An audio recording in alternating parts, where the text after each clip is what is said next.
గోవింద గోవింద గోవింద గోవింద. నిత్య పూజలివివు నేరిచినను ప్రత్యక్షమైనట్టి పరమాత్మునికి నిత్య పూజలివివు.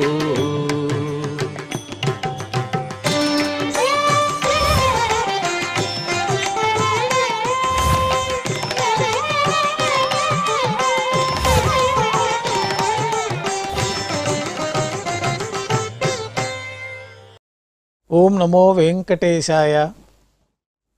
ఈరోజు గురువారము, శ్రీ క్రోధినామ సంవత్సరము, దక్షిణాయనము, శరదృతువు, కార్తీక మాసము, కృష్ణపక్షము, షష్ఠి తిథి, పుష్యమి నక్షత్రము, నవంబర్ 21, 2024.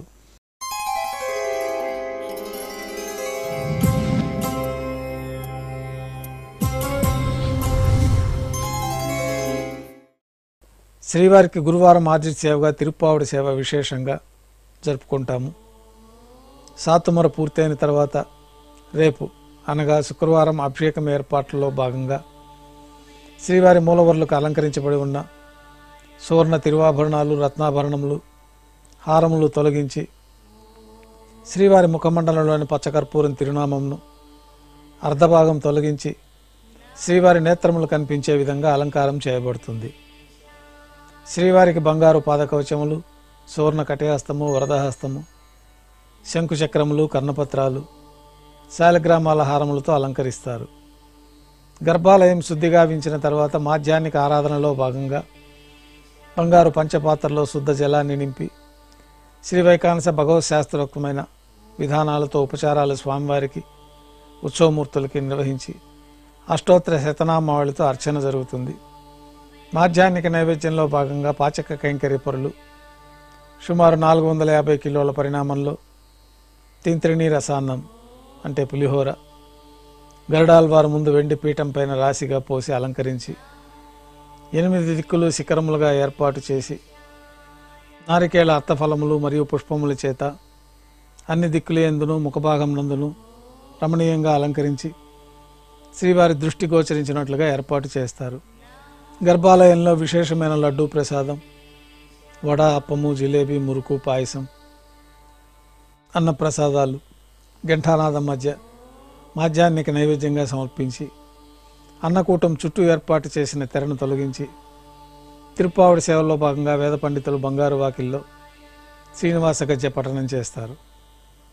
తర్వాత బంగారు వాకిల్ నుండి శ్రీవారికి కర్పూర హారతి, అలాగే అన్నరాశికి కర్పూర హారతి ఇవ్వటంతో తిరుప్పావడి సేవ పూర్తి అవుతుంది.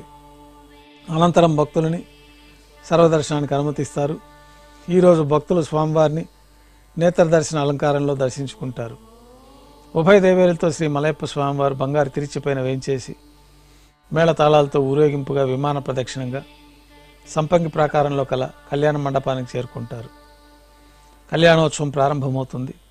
పుణ్యాహవాచనము, అంకురార్పణ, రక్షాబంధనము, అగ్ని ప్రతిష్ట, స్వామివారికి అమ్మవార్లకి కళ్యాణం సందర్భంగా నూతన పట్టు వస్త్రాల సమర్పణ, మహాసంకల్ప పఠనం, మాంగళ్యాలకి అభిషేకం, మాంగళ్యాల ఆరాధన, మాంగళ్యాలని స్వామివారి తరఫున అమ్మవార్లకి సమర్పణ, స్వామివారికి కర్పూర నీరాజనము, అమ్మవార్లకి కర్పూర నీరాజనము, విశేషమైన హోమాలతో పూర్ణాహుతి పూర్తయిన తర్వాత మాలా పరివర్తనం కార్యక్రమం పూర్తవుతుంది.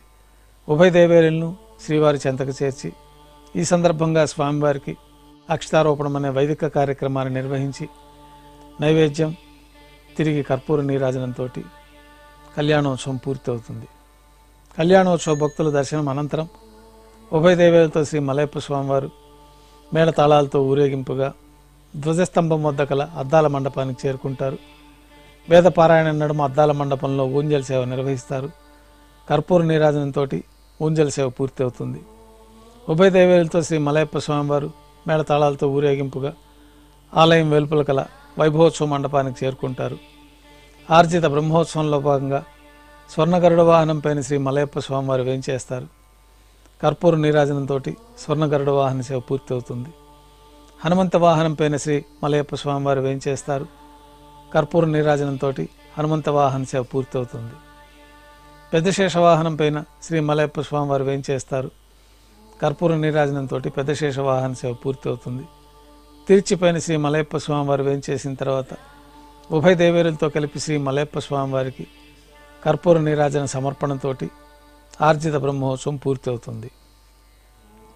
సాయం సంధ్య వేళలో 1000 దీపాలతో అలంకరించబడి ఉన్న సహస్ర దీపాలంకరణ సేవ మండపానికి ఉభయ దేవేరులతో శ్రీ మలయప్ప స్వామివారు చేరుకుంటారు. వేదం, గానం, నాదం నడుమ సహస్ర దీపాలంకరణ సేవ జరిపి నక్షత్ర నీరాజనము, కర్పూర నీరాజన సమర్పణతోటి సహస్ర దీపాలంకరణ సేవ పూర్తి అవుతుంది. ఉభయ దేవేరులతో శ్రీ మలయప్ప స్వామివారు 4 తిరువీధుల ఉత్సవం జరుపుకునే భక్తులను అనుగ్రహించి ఆలయంలోకి చేరుకుంటారు. ఆలయంలో నైవేద్యం పూర్తయిన తర్వాత గర్భాలయంలో వేంచేస్తారు. వెంటనే రాత్రి తోమాల సేవ ప్రారంభమవుతుంది.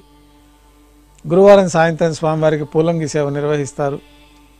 సాయంకాలం ఆరాధనలో భాగంగా గర్భాలయం శుద్ధి చేసి పంచపాత్రలో శుద్ధ తోయాన్ని నింపి స్వామివారికి, ఉత్సవమూర్తులకి శ్రీ వైకానస భగవత్ శాస్త్రోక్తమైన ఉపచారములు సమర్పించి వివిధ సుగంధ పుష్పాలతో స్వామివారి దివ్యమంగళ స్వరూపమంతా పుష్పమాలలతో అలంకరించి, పుష్పమాలలతో కిరీటం, సూర్యకటారి స్వామివారికి అలంకరించి ఉత్సవమూర్తులకు పుష్పమాలలు సమర్పించి చతుర్వేద మంత్రాలతో మంత్రపుష్పాన్ని సమర్పించి నక్షత్ర నీరాజనము, కర్పూర నీరాజనంతో పూలంగి సేవ పూర్తి అవుతుంది. తులసీ దళములతో అష్టోత్తర శతనామాలతో అర్చన జరుగుతుంది. రాత్రి నైవేద్యంలో భాగంగా అన్నప్రసాదాలు, పన్యారాలు, దోశ, ఘంటానాదం మధ్య నైవేద్యంగా సమర్పిస్తారు. అనంతరం భక్తులని పూలంగి సర్వదర్శనానికి అనుమతిస్తారు. కొద్ది విరామం తర్వాత ఏకాంత సేవలో భాగంగా రాత్రి సమర్పించిన పుష్పమాలికలు సల్లింపు చేసుకొని గర్భాలయాన్ని శుద్ధి చేసుకొని ఏకాంత సేవలో భాగంగా బంగారు పట్టు పాన్పు పైన కౌతుకభైరమైన శ్రీ భోగ శ్రీనివాసమూర్తి వారిని వేంచేపు చేసుకొని బ్రహ్మ తిరువారాధన కోసం బంగారు బిందెలోని తీర్థాన్ని పంచపాత్రలో సమర్పణ గావించి ఏకాంత సేవలో భాగంగా స్వామివారికి దారోష్ణమైన గోక్షీరము, జీడిపప్పు, ద్రాక్ష, కలకండ కలిపిన మిశ్రమాన్ని నైవేద్యంగా సమర్పించి కర్పూర నీరాజనంతో ఏకాంత సేవ పూర్తి అవుతుంది. ఓం నమో వెంకటేశాయ.